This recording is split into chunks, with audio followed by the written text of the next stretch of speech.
سورۃ النساء کی آیت نمبر 77،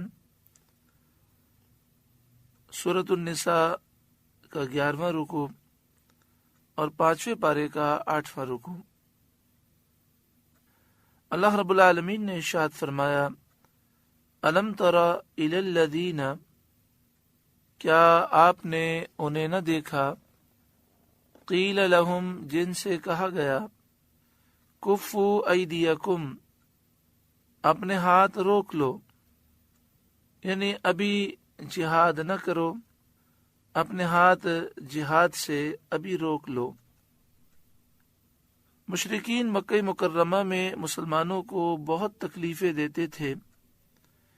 ہجرت سے پہلے صحابہ کرام کی ایک جماعت نے حضور صلی اللہ علیہ وآلہ وسلم کی خدمت میں عرض کیا کہ آپ صلی اللہ علیہ وآلہ وسلم ہمیں کافروں سے لڑنے کی اجازت دیجیے، انہوں نے ہمیں بہت ستایا ہے، بہت تکلیفیں دی ہیں،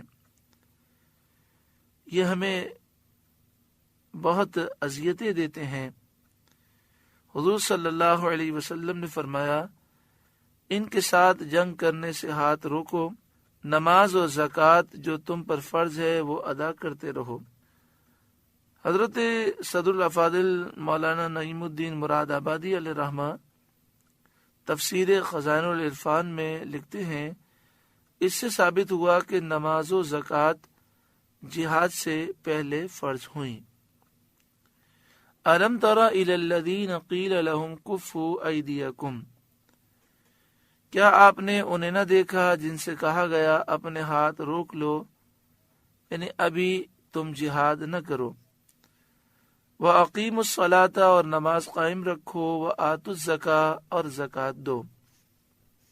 فَلَمَّا كُتِبَ عَلَيْهِمُ الْقِتَالُ،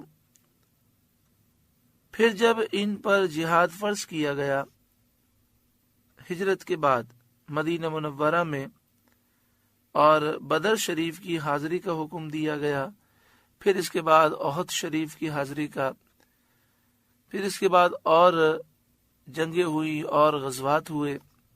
اذا فریق منہم یخشون الناس،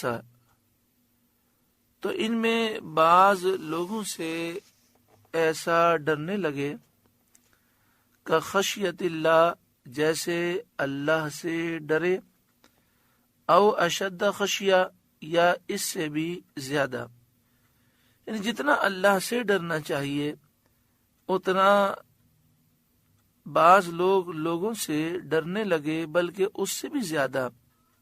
جب انہیں جہاد کا حکم دیا گیا تو انہیں اپنی جان کا خوف پیدا ہوا۔ یہ خوف طبعی تھا کہ انسان کی جبلت میں، فطرت میں یہ چیز ہے، انسان کی جبلت ہے، فطرت ہے کہ موت و ہلاکت سے گھبراتا اور ڈرتا ہے۔ وَقَالُوا رَبَّنَا لِمَ كَتَبْتَ عَلَيْنَا الْقِتَالَ، اور وہ بولے، اے ہمارے رب، تو نے ہم پر جہاد کیوں فرض کر دیا؟ اس کی حکمت کیا ہے؟ یہ سوال حکمت کی وجہ معلوم کرنے کے لیے تھا، اعتراض کے لیے نہ تھا۔ اسی لیے اس سوال پر ان کو زجر و توبیخ نہ کی گئی، ان کی مذمت نہ کی گئی، بلکہ جواب تسکین بخش انہیں عطا فرمایا گیا۔ وَقَالُوا رَبَّنَا لِمَ كَتَبْتَ عَلَيْنَا الْقِتَالَ، اور وہ بولے، اے ہمارے رب، تو نے ہم پر جہاد کیوں فرض کر دیا؟ لَوْلَا أَخَّرْتَنَا إِلَىٰ أَجَلٍ قَرِيبٍ، تھوڑی مدت تک ہمیں اور جینے دیا ہوتا۔ یعنی مراد یہ ہے کہ یہ جہاد فرض ہو گیا، اب ہم جنگ کریں گے تو جنگ میں جا کر موت آ جائے گی، تو کچھ ہمیں مہلت مل جاتی، ہم کچھ زندگی گزار لیتے۔ قل، اے محبوب آپ فرمائیے، متاع الدنیا قلیل، دنیا کا برتنا تھوڑا ہے، دنیا کی زندگی مختصر ہے، اس کا سامان بہت مختصر ہے، یہ زائل ہونے والا ہے، فانی ہے۔ والآخرۃ خیر لمن اتقی، اور ڈر والوں کے لیے آخرت اچھی ہے۔ جو تقوی اور پرہیزگاری اختیار کرتے ہیں ان کے لیے آخرت بہت بہتر ہے۔ تو دنیا کی قلیل زندگی کی پرواہ نہ کرو اور آخرت کے حصول کے لیے اپنی جانوں کے نذرانے پیش کر دو۔ وَلَا تُظْلَمُونَ فَتِيلًا، اور تم پر دھاگے برابر ظلم نہ ہوگا اور تمہارے اجر کم نہ کیے جائیں گے، تمہیں پورا پورا اجر ملے گا۔ تو پھر جہاد میں اندیشہ نہ کرو اور جہاد میں جانے میں تحمل نہ کرو۔ اینما تکونوا یدرککم الموت ولو کنتم فی بروج مشیدہ، تم جہاں کہیں ہو موت تمہیں آ لے گی اگرچہ مضبوط قلعوں میں ہو۔ تو موت سے رہائی پانے کی کوئی صورت نہیں، موت سے بھاگنے کا کوئی طریقہ نہیں۔ جب موت ضروری ہے تو بستر پر مر جانے سے اللہ کی راہ میں جان دینا بہت بہتر ہے کہ یہ آخرت کی سعادت کا سبب ہے۔ یہاں پہ فرمایا گیا کہ تم چاہے جتنے بھی حفاظتی اقدام کر لو، مضبوط قلعوں میں اپنے آپ کو بند کر لو، پھر بھی جو موت لکھی ہے وہ ضرور آئے گی۔ ایک دن آخری مقرر ہے، ایک سانس آخری مقرر ہے، اور ہمیں دنیا سے جانا ہے۔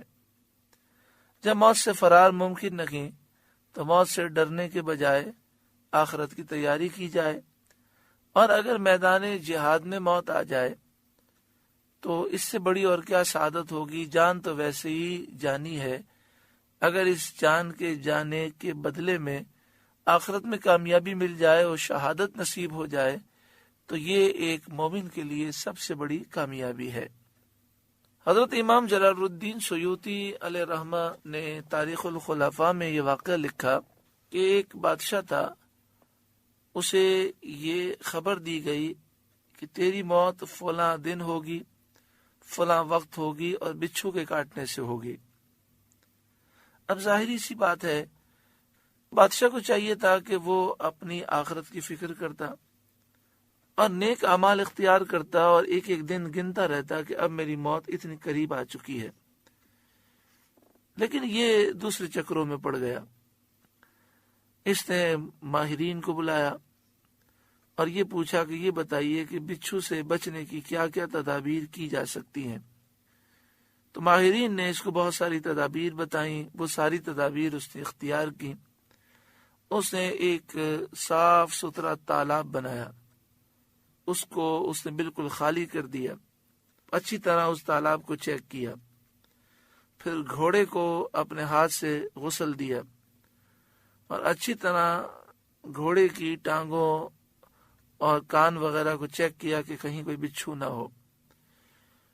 پھر اچھی طرح کپڑے چیک کر کے جھاڑ کر اس نے کپڑے پہنے، اس سے پہلے غسل کیا اور گھوڑے پہ سوار ہو کر بیچ تالاب میں آ گیا اور اسے صاف پانی سے بھر لیا۔ پھر یہ کہنے لگا کہ اگر میری موت بچھو سے لکھی ہوئی ہے تو بچھو آئے گا کیسے، کیونکہ ماہرین نے کہا کہ بچھو پانی میں تیر نہیں سکتا۔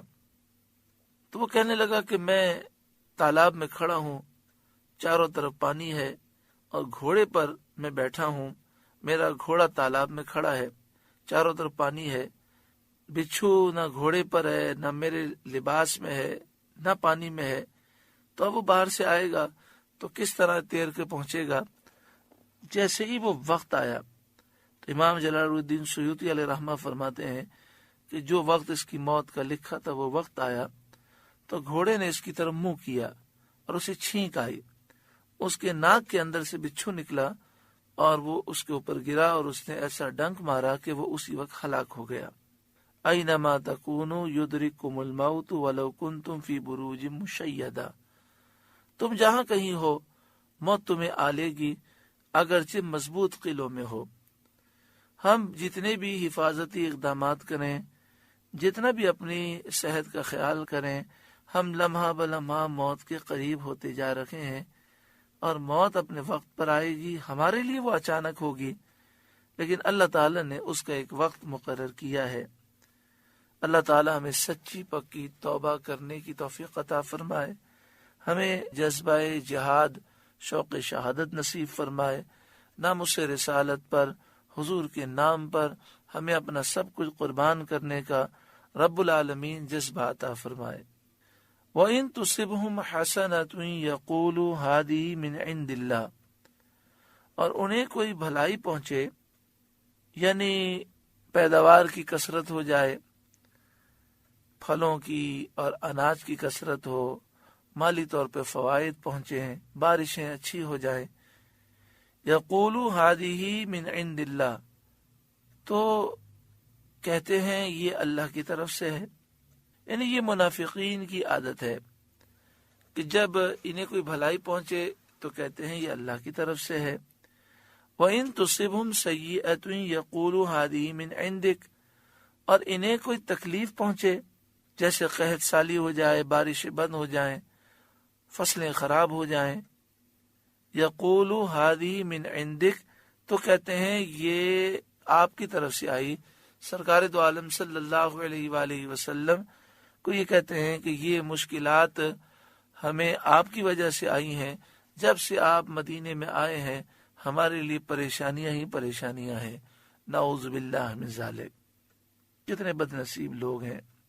قل کل من عند اللہ، آپ فرما دیجئے سب اللہ کی طرف سے ہے، قحط سالی ہو یا رزق کی فراوانی ہو، رنج ہو، غم ہو، راحت ہو، آرام ہو، تکلیف ہو، فتح ہو، شکست ہو، حقیقت میں سب اللہ کی طرف سے ہے۔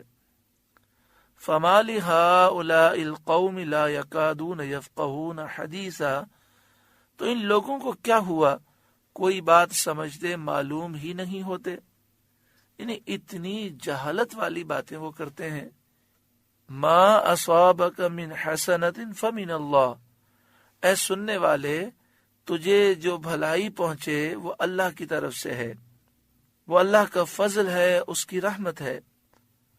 وما اصابک من سیئۃ فمن نفسک، اور جو برائی پہنچے، تکلیف پہنچے، وہ تیری اپنی طرف سے ہے کہ تو نے ایسے گناہوں کا ارتکاب کیا کہ تو خود اس کا مستحق ہو گیا، یعنی یہ تیرے گناہوں کی وجہ سے ہے، یہ گناہوں کی نحوست ہے۔ یہاں برائی کی نسبت، تکلیف کی نسبت بندے کی طرف مجاز ہے، اور اوپر جو ذکر ہوا وہ حقیقت تھی۔ بعض مفسرین نے فرمایا کہ بدی کی نسبت بندے کی طرف برسبیل ادب ہے، یعنی ادب کا تقاضا یہ ہے کہ تکلیف کی نسبت انسان اپنی طرف کرے۔ خلاصہ یہ کہ بندہ جب فاعل حقیقی کی طرف نظر کرے تو ہر چیز کو اسی کی طرف سے جانے، یعنی جب بندہ یہ نظر کرے کہ میرا رب خالق ہے، مالک ہے، حقیقی سب کچھ کرنے والا وہی ہے، تو ہر چیز کو اس کی طرف سے سمجھے۔ اور جب اسباب پر نظر کرے تو برائیوں کو، تکلیفوں کو اپنی شامت نفس کے سبب سے سمجھے، یعنی یہ سمجھے کہ میں نے گناہ کیے ہیں، ان گناہوں کی وجہ سے یہ تکلیفیں آئی ہیں۔ لیکن آج ہمارا حال یہ ہے، ہمارے معاشرے میں لوگوں کا حال یہ ہے کہ جب کوئی خوبی ہو، جب کوئی کمال حاصل ہو جائے، جب کوئی کامیابی حاصل ہو جائے تو اپنی بڑائیاں کرتے ہیں، اور نقصان ہو جائے تو کہتے ہیں کیا کریں، نصیب میں لکھا ہوا تھا۔ اور بعض لوگ اس موقع پر بعض ایسے جملے کہہ دیتے ہیں جو ناشکری، شکوہ اور شکایات کے زمرے میں آتے ہیں، اور زیادہ نقصان ہو جائے تو بعض لوگ کفر تک بک دیتے ہیں۔ حالانکہ طریقہ یہ ہے کہ جب خوبی نصیب ہو، کوئی کامیابی نصیب ہو، لوگ تعریفیں کریں تو بندہ کہے کہ میرا کیا ہے، یہ تو محض میرے رب کی رحمت ہے، اس کا فضل ہے، باقی ہمیں تو کوئی طاقت نہیں ہے۔ اور جب نقصان ہو جائے تو بندہ اللہ تعالیٰ کی بارگاہ میں استغفار کرے اور یوں عرض کرے کہ میرے گناہوں کی نحوستیں ہیں جن کی وجہ سے یہ پریشانی آتی ہیں، میں اللہ کی بارگاہ میں توبہ کرتا ہوں۔ فرمایا وما اصابک من سیئۃ فمن نفسک، اور جو برائی پہنچے، جو تکلیف پہنچے، وہ تیری اپنی طرف سے ہے۔ وارسلناک للناس رسولا، اور اے محبوب ہم نے آپ کو سب لوگوں کے لیے رسول بنا کر بھیجا۔ یعنی عرب ہوں عجم ہوں، ساری مخلوق کے لیے آپ رسول بنائے گئے. سارے جہاں کے لوگ کل جہاں آپ کے امتی ہیں. یہ سید عالم صلی اللہ علیہ وآلہ وسلم کی جلالت منصب اور رفعت منزلت کا بیان ہے.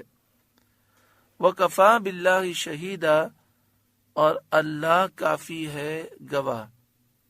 آپ صلی اللہ علیہ وآلہ وسلم کی رسالت عامہ پر اللہ تعالی کی گواہی کافی ہے. یعنی اللہ گواہی دیتا ہے کہ آپ ساری مخلوق کے رسول ہیں، تو سب پر آپ کی اطاعت اور آپ کا اتباع فرض ہے. مَن یُطِعِ الرَّسُولَ فَقَدْ أَطَاعَ اللَّهَ، جس نے رسول کا حکم مانا بے شک اس نے اللہ کا حکم مانا. اس آیت کریمہ کے شان نزول میں حضرت علامہ فخر الدین رازی علیہ رحمہ، جن کا سن وصال 606 ہجری ہے، ان کی تفسیر عالم اسلام کی مشہور ترین تفسیر ہے تفسیر کبیر. آپ اپنی تفسیر میں اس کا شان نزول یہ لکھتے ہیں. یہ بات تفسیر کبیر 4 جلد صفحہ نمبر 150 پر ہے اور اسی آیت کریمہ کے تحت ہے.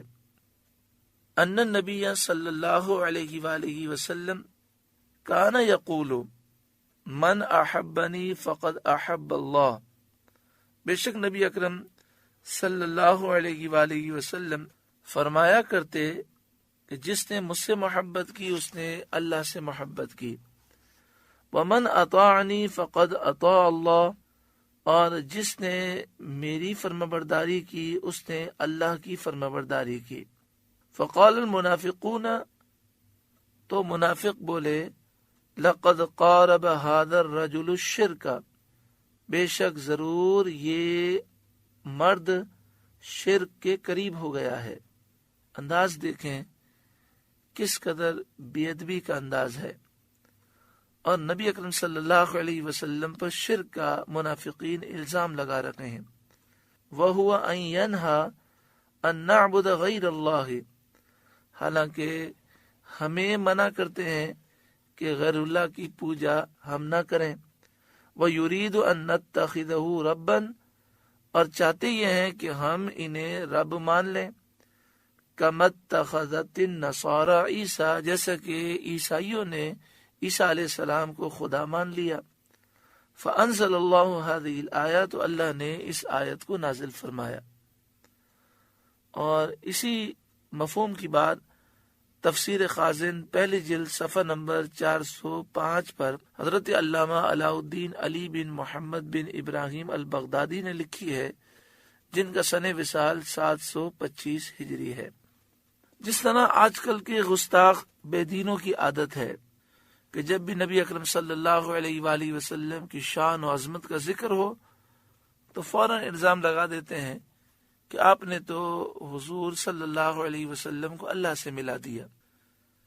تو نبی اکرم صلی اللہ علیہ وآلہ وسلم کے دور کے جو گستاخ بے ادب بددین تھے، منافق تھے، انہوں نے یہ الزام نبی اکرم صلی اللہ علیہ وآلہ وسلم پہ لگا دیا کہ آپ کہہ رہے ہیں کہ میری اطاعت اللہ کی اطاعت ہے، میری فرمانبرداری اللہ کی فرمانبرداری ہے، اپنی ذات کو اللہ سے ملا رکھے ہیں، اپنی ذات کو اللہ کے برابر سمجھ رکھے ہیں، چاہتے یہ ہیں کہ ہم انہیں خدا مان لیں. تو اس پر یہ آیت کریمہ نازل ہوئی، من یطع الرسول فقد اطاع اللہ، جس نے رسول کا حکم مانا بے شک اس نے اللہ کا حکم مانا. ومن تولی، اور جس نے منہ پھیرا اور آپ کی اطاعت سے اعراض کیا. فما ارسلناک علیہم حفیظا، تو ہم نے آپ کو ان کے بچانے کو نہ بھیجا. یعنی آپ صلی اللہ علیہ وآلہ وسلم کی بے ادبی کرنے والے انتہائی بدنصیب لوگ ہیں، وہ اپنے آپ کو تباہی اور بربادی میں ڈالنے والے ہیں. وَيَقُولُونَ طَاعَةً، اور کہتے ہیں ہم نے حکم مانا. فَإِذَا بَرَزُوا مِنْ عِنْدِكَ بَيَّتَ طَائِفَةٌ مِّنْهُمْ غَيْرَ الَّذِي تَقُولُ، پھر جب آپ کے پاس سے نکل کر جاتے ہیں تو ان میں ایک گروہ جو کہہ گیا تھا اس کے خلاف رات کو منصوبے گھانٹتا ہے، منصوبے بناتا ہے۔ یہ آیت منافقین کے بارے میں نازل ہوئی جو سید عالم صلی اللہ علیہ وآلہ وسلم کے دربار میں ایمان اور فرما برداری کا اظہار کرتے تھے اور کہتے تھے کہ ہم حضور صلی اللہ علیہ وسلم پر ایمان لائے ہیں، ہم نے حضور صلی اللہ علیہ وآلہ وسلم کی تصدیق کی ہے، حضور صلی اللہ علیہ وآلہ وسلم جو ہمیں حکم فرمائے اس کی اطاعت ہم پر لازم ہے۔ آپ صلی اللہ علیہ وآلہ وسلم کے دربار میں آتے تو اس طرح وہ باتیں کرتے، لوگوں کے سامنے بھی اس طرح کا اظہار ہوتا، اور پھر جب یہ اٹھ کر جاتے تو رات کو یہ اس کے خلاف منصوبے بناتے، کس طرح لوگوں کے دلوں سے حضور کی محبت نکالی جائے، کس طرح حضور صلی اللہ علیہ وآلہ وسلم کی گستاخی لوگوں کے دلوں میں داخل کی جائے، کیسے لوگوں کے دل حضور کی محبت سے خالی کیے جائیں اور ان کے دلوں میں وسوسے پیدا کیے جائیں، دین اسلام کو، مسلمانوں کو، سرکار دو عالم صلی اللہ علیہ وسلم کو کیسے نقصان پہنچایا جائے، رات کو یہ مشورے کرتے اور منصوبے بناتے۔ واللہ یکتب ما یبیتون، اور اللہ لکھ رکھتا ہے ان کے رات کے منصوبے، یعنی ان کے نامہ اعمال میں ان کے منصوبے لکھے جا رہے ہیں، ان کی حرکتیں لکھی جا رہی ہیں، اللہ انہیں ان کا بدلہ دے گا۔ فَأَعْرِضْ عَنْهُمْ، تو اے محبوب آپ ان سے چشم پوشی کریں، وَتَوَكَّلْ عَلَى اللَّهِ، اور اللہ پر بھروسہ رکھیں، وَكَفَى بِاللَّهِ وَكِيلًا، اور اللہ کام بنانے کے لیے کافی ہے۔ افلا یتدبرون القرآن، تو کیا قرآن میں وہ غور نہیں کرتے، کیا قرآن کے علوم اور اس کے احکام کو اور اس کی حکمتوں کو نہیں دیکھتے کہ قرآن نے اپنی فصاحت سے ساری مخلوق کو عاجز کر دیا ہے، کوئی قرآن کی فصاحت کا مقابلہ نہیں کر سکتا۔ غیبی خبروں سے منافقین کے احوال اور منافقین کے مکر و فریب کو قرآن مجید فرقان حمید نے کھول کر بیان کر دیا اور اولین اور آخرین کی خبریں دی ہیں۔ افلا یتدبرون القرآن، تو کیا وہ قرآن میں غور نہیں کرتے؟ وَلَوْ كَانَ مِنْ عِنْدِ غَيْرِ اللَّهِ لَوَجَدُوا فِيهِ اخْتِلَافًا كَثِيرًا، اور اگر وہ غیر اللہ کے پاس سے ہوتا تو ضرور اس میں بہت اختلاف پاتے، یعنی اگر یہ قرآن اللہ کی کتاب نہ ہوتا، یہ قرآن اللہ کی طرف سے نہ ہوتا تو اس میں بہت اختلاف لوگ پاتے۔ زمانہ آئندہ کے متعلق غیبی خبریں مطابق نہ ہوتی، جیسا کہا گیا ویسا نہ پایا جاتا، لیکن ایسا نہیں ہوا، قرآن نے جو فرمایا ویسا ہی ہوا۔ قرآن پاک کی غیبی خبروں سے آئندہ پیش آنے والے واقعات مطابقت کرتے چلے گئے، جس طرح قرآن نے فرمایا ویسا ہی ہوتا گیا، تو ثابت ہوا کہ یقیناً وہ کتاب اللہ کی طرف سے ہے۔ نیز اس کے مضامین میں بھی کوئی آپس میں اختلاف نہیں، اسی طرح فصاحت و بلاغت میں بھی کوئی اختلاف نہیں، کیونکہ مخلوق کا کلام فصیح بھی ہو تو سب یکساں نہیں ہوتا، کچھ بلیغ ہوتا ہے، کچھ رقیق ہوتا ہے، جیسا کہ شعراء اور زبان دانوں کے کلام میں دیکھا جاتا ہے کہ کوئی کلام بہت ملیح ہوتا ہے اور کوئی بہت پھیکا ہوتا ہے۔ یہ اللہ تعالیٰ ہی کے کلام کی شان ہے کہ اس کا تمام کلام فصاحت و بلاغت کے اعلیٰ مرتبے پر ہے۔ اول سے لے کر آخر تک قرآن مجید فرقان حمید نور ہی نور ہے اور دلوں کی دنیا بدلنے والا ہے۔ اسے جتنی دفعہ پڑھیں لطف میں، ذوق میں اضافہ ہی ہوتا جاتا ہے۔ قرآن پاک پڑھنے کی جسے لذت مل جائے اس کا دل چاہتا ہے بس میں قرآن ہی پڑھتا رہوں۔ دیکھیں، قبر کے اندر عبادت کرنا انسان پر لازم نہیں ہے، عبادت کا تعلق دنیا سے ہے۔ جب دنیا سے انسان چلا جاتا ہے تو پھر جو قبر میں یا آخرت میں وہ عبادت کرے گا، اللہ کا ذکر کرے گا، وہ نامہ اعمال میں نہیں لکھا جاتا، لیکن پھر بھی سلف صالحین کی یہ خواہش تھی کہ ہمیں قبر میں قرآن پاک کی تلاوت کا موقع ملے، جیسا کہ حضرت ثابت بنانی رحمت اللہ تعالی علیہ کا واقعہ ہے۔ آپ کی قبر کے برابر میں ایک قبر کی کھدائی ہو رہی تھی، 2 صالح شخص قبر کی کھدائی کر رہے تھے کہ ایک اینٹ گر گئی اور اس اینٹ سے آپ کی قبر کھل گئی، ایک نور اس قبر سے باہر آ رہا تھا، اور اس میں ان کی نظر پڑی کہ حضرت ثابت بنانی رحمت اللہ تعالی علیہ کی قبر تحد نظر وسیع ہو چکی ہے، اور آپ کھڑے ہو کر نماز ادا کر رہے ہیں اور قرآن کی تلاوت کر رہے ہیں۔ انہوں نے فوراً جلدی اس اینٹ کو دوبارہ رکھ دیا اور حضرت ثابت بنانی کے گھر گئے۔ حضرت ثابت بنانی کی ایک صاحبزادی تھیں، ان سے پردے میں انہوں نے پوچھا کہ یہ بتائیے کہ آپ کے والد کیا نیک عمل کرتے تھے؟ تو انہوں نے کہا کہ پہلے آپ مجھے بتائیں کہ آپ نے دیکھا کیا ہے۔ تو انہوں نے پورا واقعہ بیان کیا۔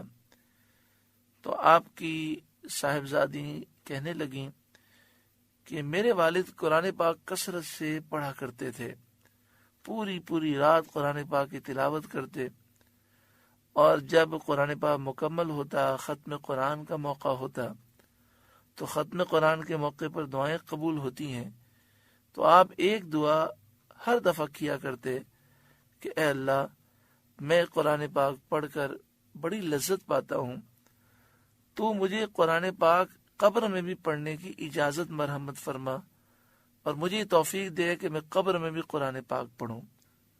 تو صالحین کہنے لگے سبحان اللہ، اللہ نے ان کی دعا قبول فرمائی۔ اللہ تعالیٰ قرآن پاک پڑھنے کا ہمیں بھی ذوق و شوق عطا فرمائے، اور روزانہ ہمیں قرآن پاک کی تلاوت کثرت سے کرنے کی اللہ تعالیٰ توفیق عطا فرمائے۔ وَإِذَا جَاءَهُمْ أَمْرٌ مِّنَ الْأَمْنِ أَوِ الْخَوْفِ أَذَاعُوا بِهِ، اور جب ان کے پاس کوئی بات اطمینان یا ڈر کی آتی ہے اس کا چرچا کر بیٹھتے ہیں۔ اطمینان سے مراد یہ ہے کہ اسلام کی فتح کی کوئی خبر آ جائے، ڈر کی بات یہ ہے جیسے مسلمانوں کی شکست کی کوئی خبر آ جائے، تو یہ اس کا چرچا کر دیتے ہیں، جس سے نقصان ہوتا ہے۔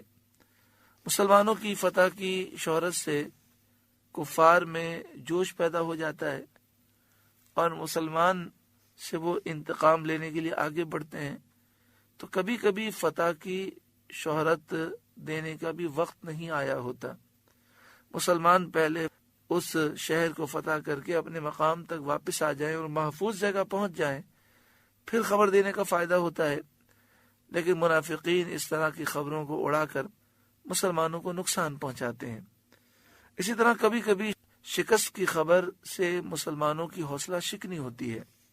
وَلَوْ رَدُّوهُ إِلَى الرَّسُولِ وَإِلَى أُولِي الْأَمْرِ مِنْهُمْ، اور اگر اس میں رسول اور اپنے ذی اختیار لوگوں کی طرف رجوع لاتے، لَعَلِمَهُ الَّذِينَ يَسْتَنبِطُونَهُ مِنْهُمْ، تو ضرور ان سے اس کی حقیقت جان لیتے یہ جو بات میں کاوش کرتے ہیں۔ یہ مراد یہ ہے کہ اگر اکابر صحابہ جو صاحب رائے ہیں، صاحب بصیرت ہیں، ان کی بارگاہ میں اور رسول اللہ کی بارگاہ میں یہ خبر لے جاتے اور خود اس کی شہرت نہ کرتے بلکہ ان کے پاس یہ خبر رکھتے، تو وہ مناسب سمجھتے تو اس کی شہرت کر دیتے، اور مناسب نہ سمجھتے تو منع کر دیتے کہ اس خبر کی شہرت نہ کی جائے۔ یہاں پہ فرمایا گیا کہ جو لوگ استنباط کرنا جانتے ہیں، جو استدلال کرنا جانتے ہیں، وہ ضرور اس خبر کی حقیقت جان لیتے کہ اس خبر کو پھیلانے سے کیا فائدہ ہوگا یا کیا نقصان ہوگا۔ مفسرین نے فرمایا کہ اس آیت میں دلیل ہے قیاس کے جواز پر، اور یہ بھی معلوم ہوتا ہے کہ ایک علم تو وہ ہے جو قرآن مجید فرقان حمید کی آیات سے اور اس کے ظاہر سے حاصل ہوتا ہے، اور ایک علم وہ ہے جو قرآن و حدیث سے استنباط اور قیاس کے ذریعے حاصل ہوتا ہے۔ یہ بھی معلوم ہوا کہ امور دینیہ میں ہر شخص کو دخل دینا جائز نہیں، جو اہل ہوں اس کو تفویض کرنا چاہیے، معاملہ اس کے سپرد کرنا چاہیے۔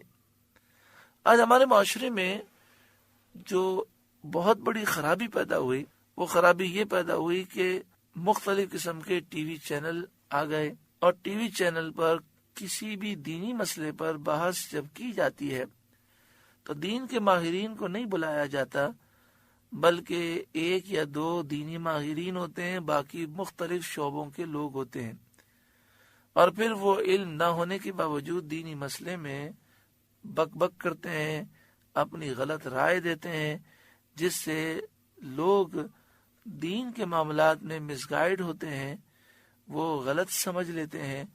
اس طرح ہرگز نہیں کرنا چاہیے، بلکہ دین کا معاملہ ہے تو دینی ماہرین کو بلایا جائے اور انہی سے رائے لی جائے۔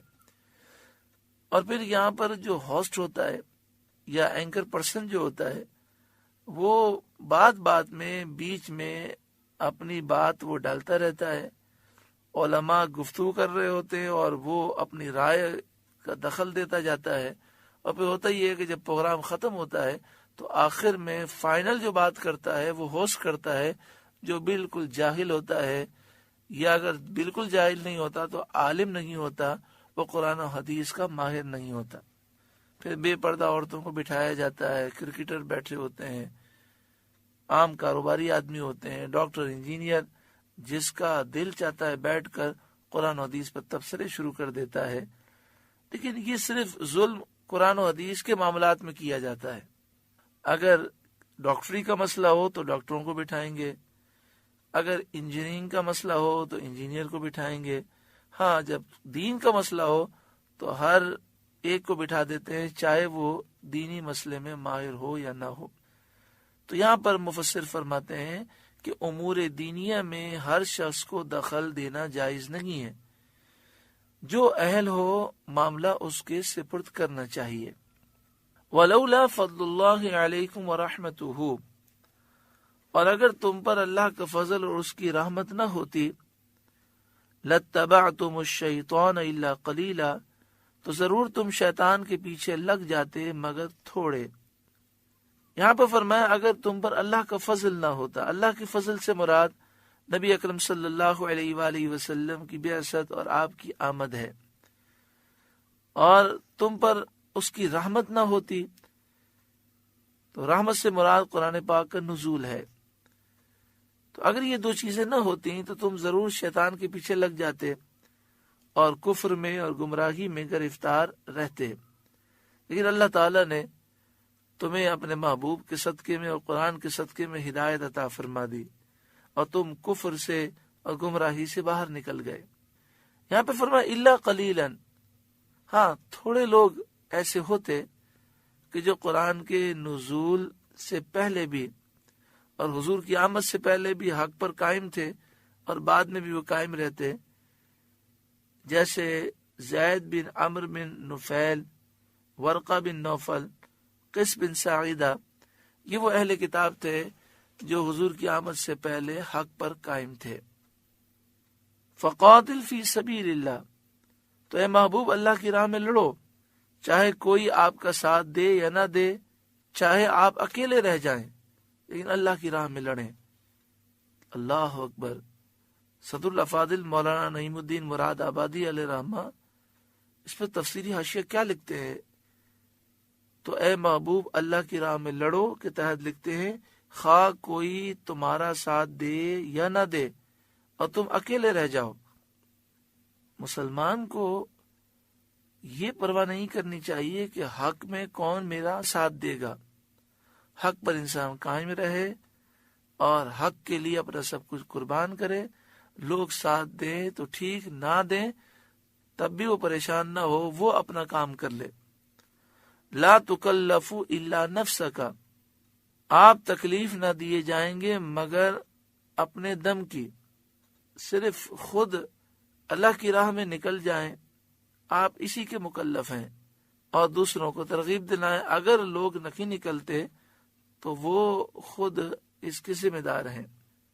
وحرد المؤمنین، اور مسلمانوں کو آپ آمادہ کریں، یعنی آپ جہاد کی انہیں تبلیغ کریں، اگر مسلمان جہاد کے لیے نہ نکلیں تو آپ نکل جائیں، آپ صرف اپنی جان کے مکلف ہیں۔ شان نزول بدر صغرا کی جنگ۔ بدر صغرا سے مراد ہے، ایک تو 17 رمضان کو 2 ہجری میں بدر کے میدان میں جو غزوہ بدر ہوا، جس میں 70 کافر مارے گئے اور 70 گرفتار ہوئے اور 14 مسلمان شہید ہوئے، اسے کہتے ہیں بدر کبریٰ۔ پھر اس کے بعد احد شریف کی جنگ ہے۔ احد شریف کی جنگ سے جب ابو سفیان واپس ہو رہے تھے، اس وقت وہ ایمان نہیں لائے تھے اور کافروں کے سردار تھے، تو انہوں نے نبی اکرم صلی اللہ علیہ وآلہ وسلم سے کہا، ہم احد کے میدان میں آپ لوگوں سے بدلہ لینے کے لیے آئے تھے، لیکن ابھی ہمارا بدلہ پورا نہیں ہوا۔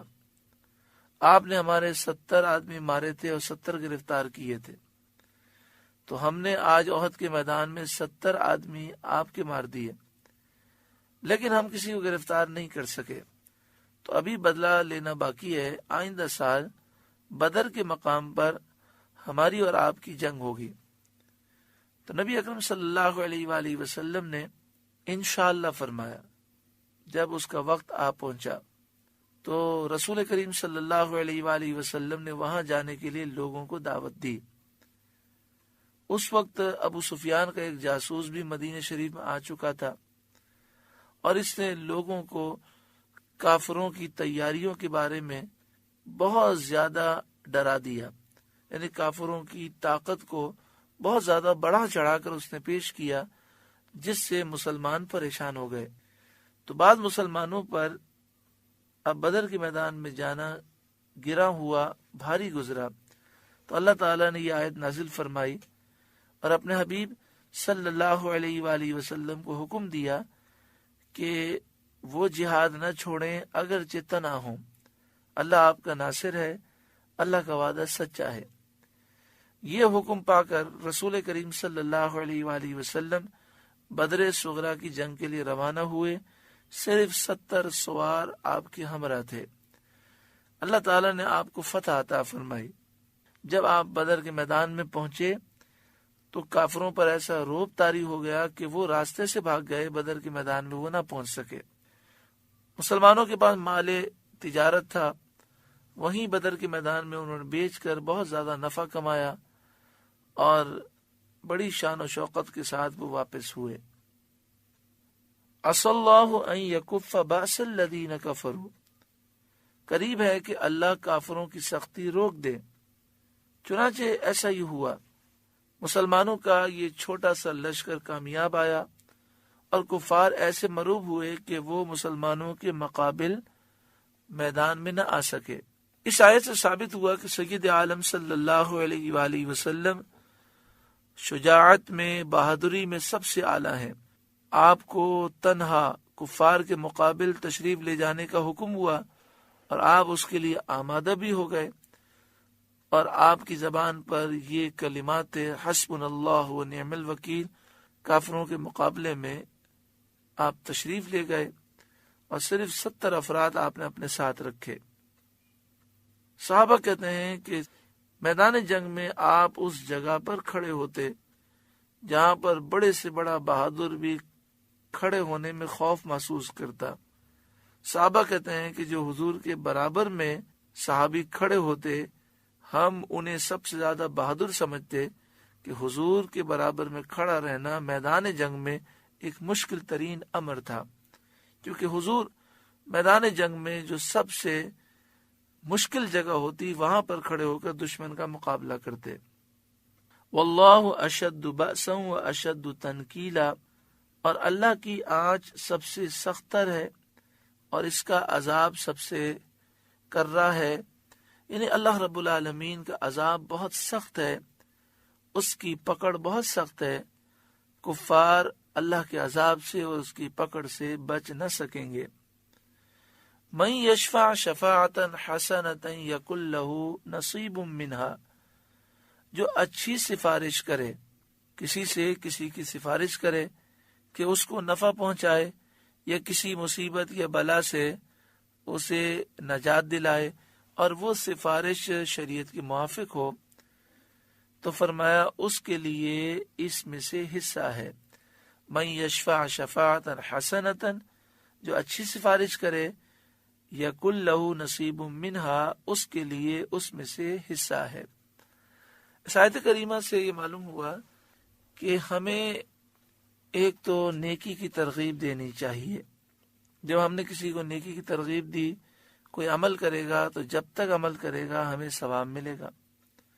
دوسری چیز کہ کوئی غریب ہے اور کوئی ہمارا جاننے والا ہے، ہم اسے سفارش کریں کہ فلاں کی آپ مدد کر دیں، یا کوئی مصیبت میں ہے تو اس کی مصیبت دور کرنے کے لیے اگر ہم میں طاقت ہو تو ہم دور کریں، اگر ہم میں طاقت نہیں تو جس میں طاقت ہے اس کو مشورہ دیں کہ آپ اس کی مدد کریں، تو انشاءاللہ اسے بھی ثواب ملے گا اور ہمیں بھی ترغیب دینے کا ثواب ملے گا. وَمَن يَشْفَعْ شَفَاعَةً سَيِّئَةً، اور جو بری سفارش کرے، یَقُلْ لَهُ كِفْلٌ مِّنْهَا، اس کے لیے اس میں سے حصہ ہے. بری سفارش سے مراد یہ ہے کہ کسی کو گناہ کی ترغیب دلائے یا کسی پر ظلم کا کہے، اس طرح کی باتیں. وَكَانَ اللَّهُ عَلَى كُلِّ شَيْءٍ مُقِيتًا، اور اللہ ہر چیز پر قادر ہے. وَإِذَا حُيِّيتُم بِتَحِيَّةٍ فَحَيُّوا بِأَحْسَنَ مِنْهَا أَوْ رُدُّوهَا، اور جب تمہیں کوئی کسی لفظ سے سلام کرے تو تم اس سے بہتر لفظ جواب میں کہو یا وہی کہہ دو. إِنَّ اللَّهَ كَانَ عَلَى كُلِّ شَيْءٍ حَسِيبًا، بے شک اللہ ہر چیز پر حساب لینے والا ہے. سلام کرنا سنت ہے اور جواب دینا واجب ہے. جواب میں افضل یہ ہے کہ سلام کرنے والے کے سلام پر کچھ الفاظ بڑھا دے. مثلا پہلا شخص السلام علیکم کہے تو دوسرا شخص کہے وعلیکم السلام ورحمۃ اللہ، اور اگر پہلے نے ورحمۃ اللہ بھی کہا تھا تو جواب دینے والا وبرکاتہ بڑھائے، یعنی وعلیکم السلام ورحمۃ اللہ وبرکاتہ. حضرت صدر الافاضل مولانا نعیم الدین مراد آبادی علیہ رحمہ لکھتے ہیں، پس اس سے زیادہ سلام و جواب میں اور کوئی اضافہ نہیں. تو سلام بھی اتنا ہے، جواب بھی اتنا ہے، اس سے زیادہ نہیں ہے. السلام علیکم ورحمۃ اللہ وبرکاتہ، وعلیکم السلام ورحمۃ اللہ وبرکاتہ. بعض لوگ کہتے ہیں ومغفرۃ، تو اس سے منع کیا گیا کہ یہ سلام کے جو الفاظ ہیں وہ ورحمۃ اللہ وبرکاتہ پر مکمل ہو جاتے ہیں. اسی طرح بعض لوگ اسے اور آگے الفاظ کہتے ہیں اور بہت ساری چیزیں ملاتے ہیں. یہ سب منع ہے. السلام علیکم ورحمۃ اللہ وبرکاتہ کہیں، جواب میں کہیں وعلیکم السلام ورحمۃ اللہ وبرکاتہ. کافر کو سلام نہ کریں، گمراہ کو سلام نہ کریں، فاسق کو سلام نہ کریں، استنجا کرنے والے مسلمانوں کو سلام نہ کریں. جو شخص خطبہ یا تلاوت قرآن یا حدیث یا علم کی محفل میں یا اذان یا تکبیر میں مشغول ہو، اس حال میں ان کو سلام نہ کیا جائے، اور اگر کوئی سلام کرے تو ان پر جواب دینا لازم نہیں. جو شخص شطرنج، چوسر، تاش، گنجفا وغیرہ کوئی ناجائز کھیل کھیل رہا ہو یا گانے بجانے میں مشغول ہو، غسل خانے میں ہو، برہنہ ہو، ننگا ہو، اس کو سلام نہ کیا جائے. آدمی جب اپنے گھر میں داخل ہو تو بیوی کو سلام کرے. صدر الافاضل علیہ رحمہ لکھتے ہیں، ہندوستان میں یہ بری غلط رسم ہے کہ میاں بیوی کے اتنے گہرے تعلقات ہوتے ہوئے بھی ایک دوسرے کو سلام سے محروم کرتے ہیں، باوجود کہ سلام جس کو کیا جاتا ہے اس کے لیے سلامتی کی دعا ہے. یعنی مراد یہ ہے کہ ہند میں، پاکستان میں، انڈیا میں یہ رواج ہے کہ بیوی شوہر کو سلام نہیں کرتی اور شوہر بیوی کو سلام نہیں کرتا، اسے معیوب سمجھا جاتا ہے. تو آپ فرماتے ہیں کہ یہ رسم غلط ہے.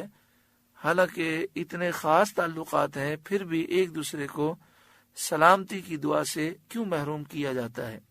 بہتر سواری والا کمتر سواری والے کو سلام کرے، کمتر سواری والا پیدل چلنے والے کو سلام کرے، پیدل چلنے والا بیٹھنے والے کو سلام کرے، چھوٹے بڑے کو سلام کریں اور تھوڑے افراد زیادہ کو سلام کریں۔ اللہ لا الہ الا ہو، اللہ ہے کہ اس کے سوا کسی کی بندگی نہیں، اس کے سوا کوئی معبود نہیں، کوئی خدا نہیں۔ لَيَجْمَعَنَّكُمْ إِلَى يَوْمِ الْقِيَامَةِ لَا رَيْبَ فِيهِ، اور وہ ضرور تمہیں قیامت کے دن جمع کرے گا جس دن میں کوئی شک نہیں، یقیناً قیامت کا دن ضرور قائم ہوگا۔ وَمَنْ أَصْدَقُ مِنَ اللَّهِ حَدِيثًا، اور اللہ سے زیادہ کس کی بات سچی، یعنی اس سے زیادہ سچا کوئی نہیں، اس لیے کہ اس کا کذب ناممکن اور محال ہے۔ اللہ تعالیٰ جھوٹ نہیں بول سکتا، اللہ تعالیٰ کے لیے جھوٹ بولنا ناممکن ہے، کیونکہ جھوٹ بولنا عیب ہے اور ہر عیب اللہ پر ناممکن ہے، وہ تمام عیبوں سے پاک ہے۔ الحمدللہ سورۃ النساء کا 11واں رکوع مکمل ہوا۔ اللہ رب العالمین اس رکوع کے نور سے ہمارے قلوب کو روشن فرمائے۔ اللہ اللہ اللہ